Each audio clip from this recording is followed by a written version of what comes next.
Okay, how are you guys? Good? Bad? Indifferent? Well, I have... Hello? Thank you. I have my final planned lecture today, and then we've got a guest speaker coming on Thursday, or a panel of guest speakers. We got a guest speaker coming next week as well that I haven't emailed you guys about yet, but I will soon. And I've been talking to a couple more guest speakers, so hopefully starting Thursday, we're going to have several guest speakers over the coming couple of weeks. So that'll be fun. And in between there, we will do more group work.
Oh, that's it. The following Tuesday, we're also going to have a nonprofit guest lecture. Sweet deal. So, the CEO of the Free Store Food Bank in Cincinnati, he'll be with us on Skype. Yes, Derica. Yes. Yes, he is a marketer. He does marketing for other people.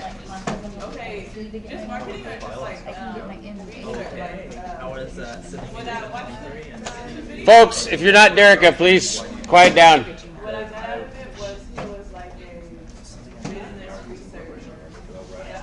He does direct marketing for people.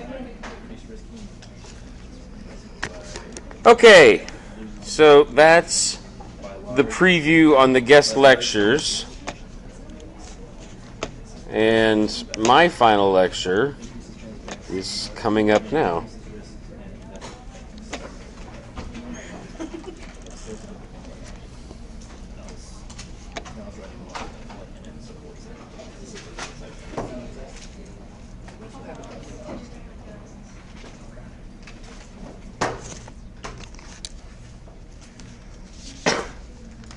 So the final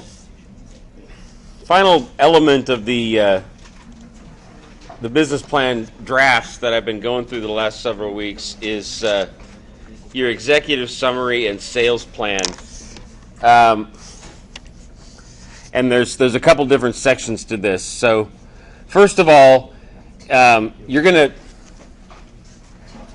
the overview section of the business plan basically summarizes your the other elements of your business plan in about 2 sentences each. Sometimes it's okay to go a little longer than that, but I basically want everything that you've developed over the course of the semester. So your prototype, your website, your customer vignettes, your competitive analysis, your industry analysis, eventually your financials, and your implementation plan. That's all summarized in about 2 sentences each and fits on 1 page. So that's the first part. And then for your financials, there's a formula that I want you to use in calculating compound annual growth rate. It's not something that I went through in my my other lecture on financials, so I've included the formula here. It's basically the ending value for what your company is going to be worth in the future at some point, divided by the beginning value of what your company's worth to start with, raised to the power of 1 over however many number of years it is out into the future, and all of that minus 1. So I've included that in here so that when you get to the point where you're writing up your executive summary, you've got that formula available to include a sentence in the financial statement. Compound annual growth rate is ... whatever the percentage is that you calculate from that.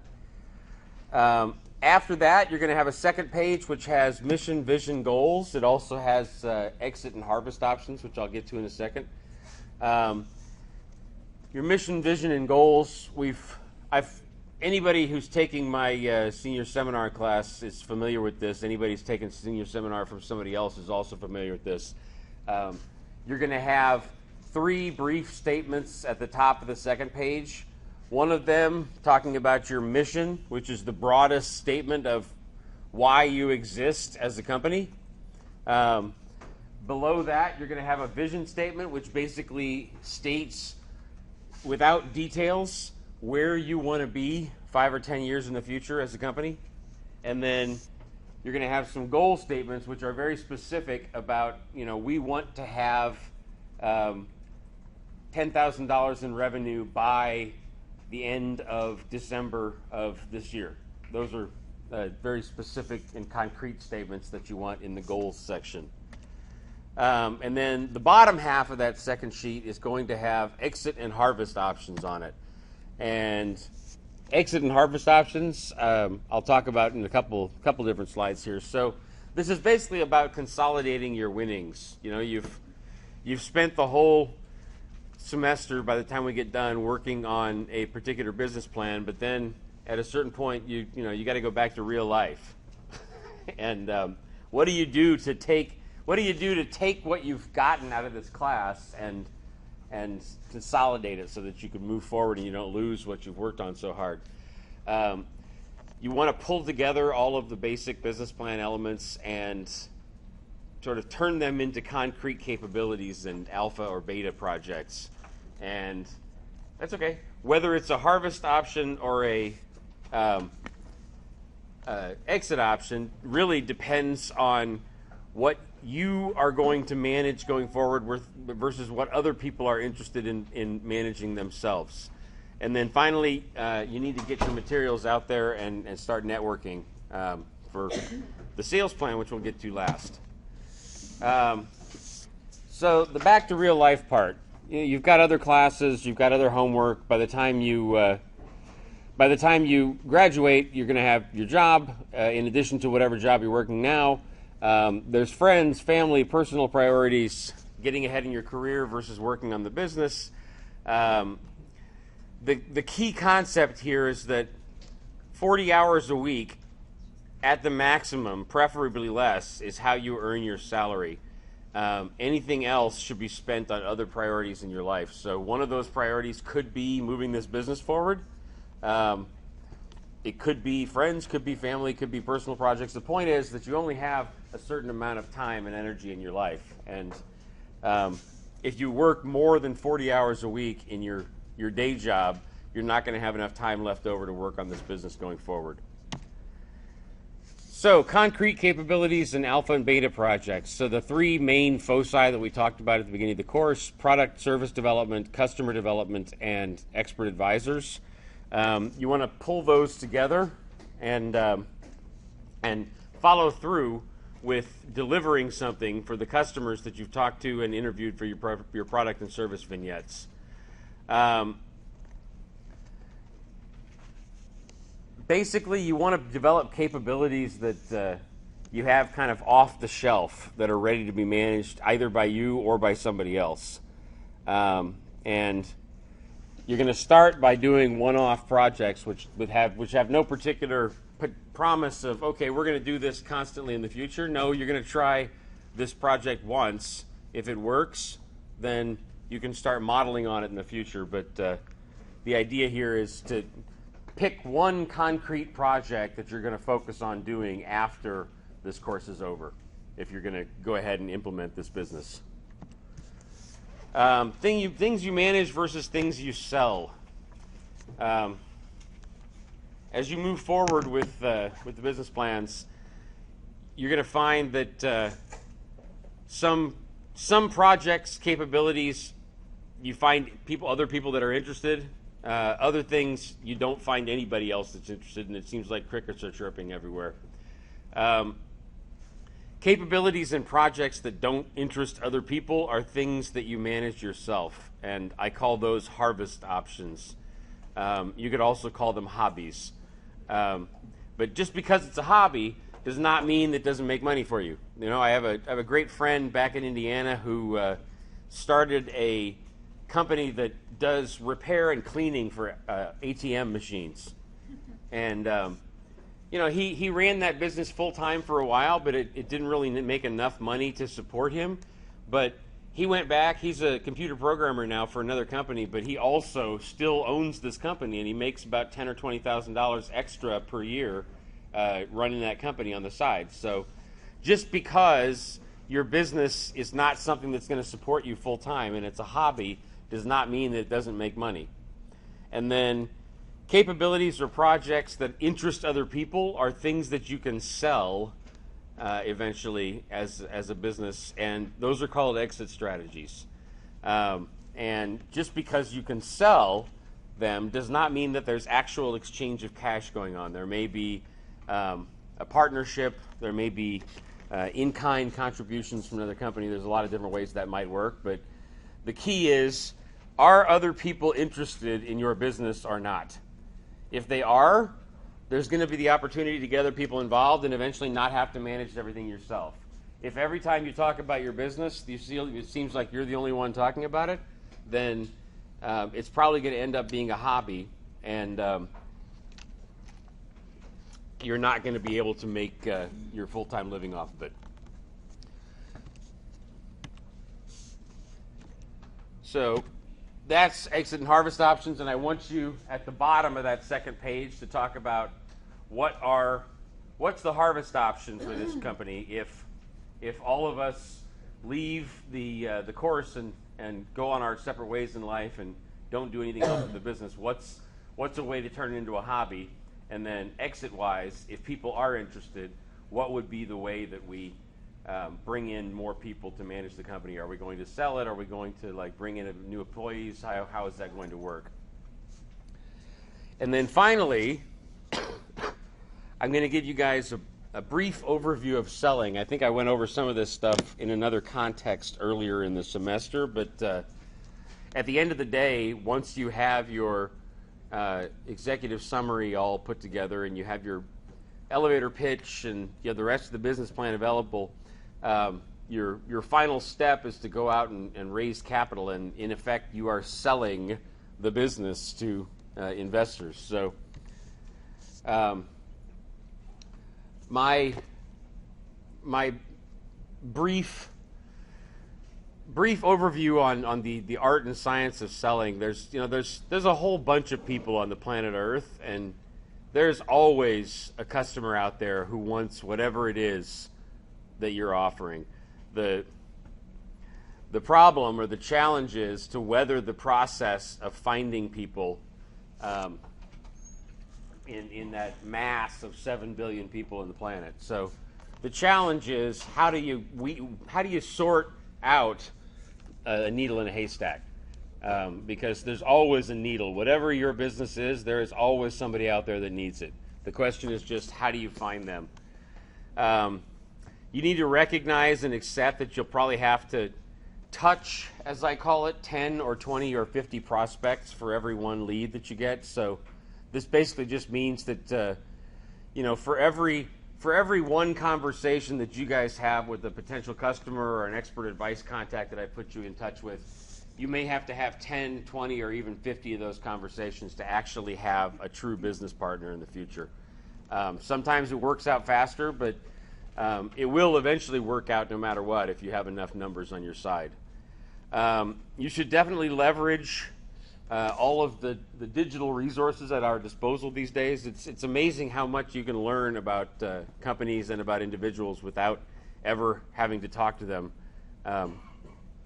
It's whether it's social media and networking or databases like our databases like our WSL library resources. There's lots of public information out there available that you can get to kind of bone up on contacts that you're thinking about approaching for capital. Make sure when you're interacting with people that you document everything. No piece of information is too insignificant. They all help you to get in touch with that contact and help you to build a relationship. And finally, don't take rejection personally. It's just a part of the process. If you're trying to make a new dream succeed in this world, you're going to face a lot of rejection, period. It's not personal. The most important book that I have ever found on selling is by a guy named Neil Rackham. I wanted to just introduce you guys to this briefly. It's a book called Spin Selling. He wrote another book called Major Account Sales Strategy, and it basically talks about using questions, situation, problem, implications, and needs payoff, getting your potential investors in this case to talk about what they are looking for in terms of an investment and get them to articulate for themselves the fact that they are looking for a company that looks like you. So the whole point here is to get people talking about their own needs, about their own interests, and use that process to get them to recognize their own need for what you have to offer. You're gonna manage prospects in this process eventually, kind of like a funnel, and there's going to be a ratio, just like I talked about on the last page, of 5 to 10 prospects in each stage of the process. And those stages are called recognition of needs, evaluation of options, and resolution of concerns. I've put down here at the bottom some useful citations. These two are the books that I talked about by Neil Rackham. There's also another one called by Mahan Khalsa called Let's Get Real or Let's Not Play. It's a great book about having serious conversations when you're selling. You know, so often salespeople get a bad name because you're badgering people and you're, hey, do you want to buy? You want to buy? You want to buy? You want to buy? And it gets annoying. But the point is that, you know, you're trying to sell this business, or you're trying to sell anything in life because it's valuable and it brings benefits to the person that you're talking to. And that book is a great guide for how to focus a conversation in on, hey, look, I think I can solve a problem for you. I think I can provide value for you. Let's talk for half an hour and see if we can get that done. If not, let's not bother talking.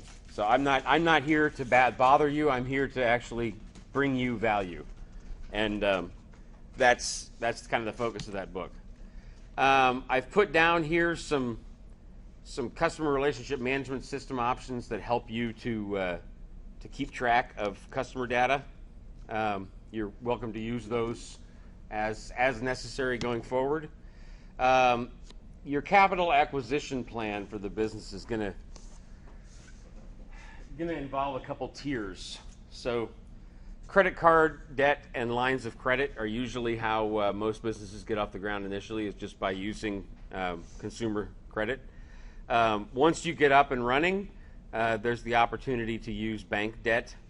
And then equity investors, whether it's individuals, advice partners, or venture capital firms, are the people that you're going to be, quote unquote, selling to, presenting this executive summary, trying to get people to invest in your business. So, yeah. So you're going to want to, once you've got the executive summary all ready to go, and you've got the business plan all ready to go, you've got your website all ready to go, there's different places where you're going to want to place each of your types of media for the presentation of the business. Social media and networking emails works great to refer people to your website. Networking events, it's great to have a brochure on the company available for those. Casual meetings, just talking with people, chatting informally. your elevator pitch, the 30-second pitch about what your business is all about. That's what you really want to use there. And then for following up with contacts who express interest, that's when you want to show them the whole business plan that you've developed. Does the elevator pitch have to be written down? No, preferably it should be memorized. Sweet. So you don't need like a written copy of it? You mean like for this class? Yeah. No. Okay. But I want you to, in the recording that you're going to make, I want you to say the elevator pitch in that video recording. This is my elevator pitch, and then go into it. Well, you don't have to say this is my elevator pitch.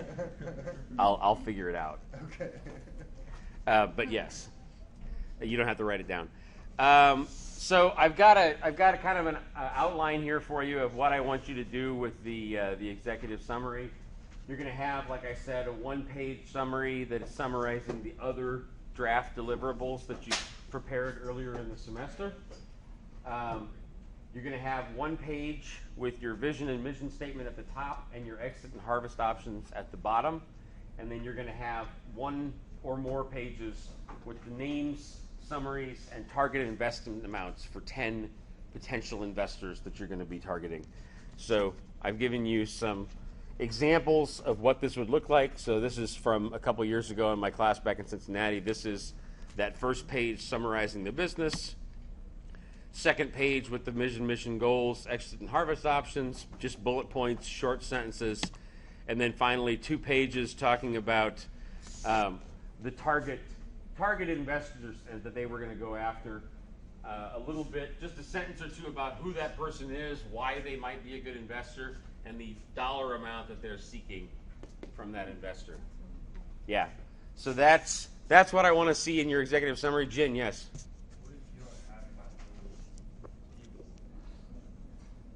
What if you don't have that many people? Think of more. No.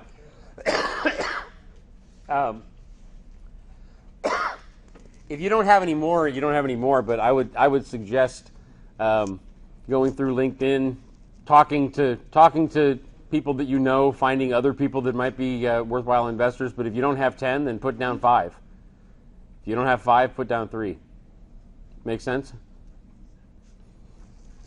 Other questions about the executive summary? Okay, that is actually the end of my lecture for today already. It's only 4:30, but I figured if you guys don't mind, I'm going to give you a little bit extra time, and we're going to cut off early today. Good job. So Thursday, we've got guest lecture. We're going to have a guest lecture next week as well, but otherwise, we're good to go from now until Thursday.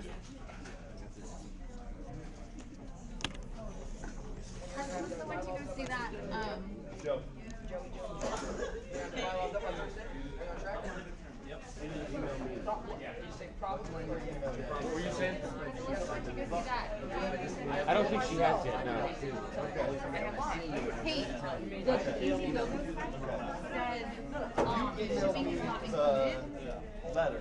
but The donations letter, right? Or was this that is you? free That shipping. was her. You donated me a list of donors. It's me to find you. Okay, that is awesome. It's not easy That to is find. great. Yes. I missed a lot for talking class because I didn't have a card at that time. Oh, that's okay.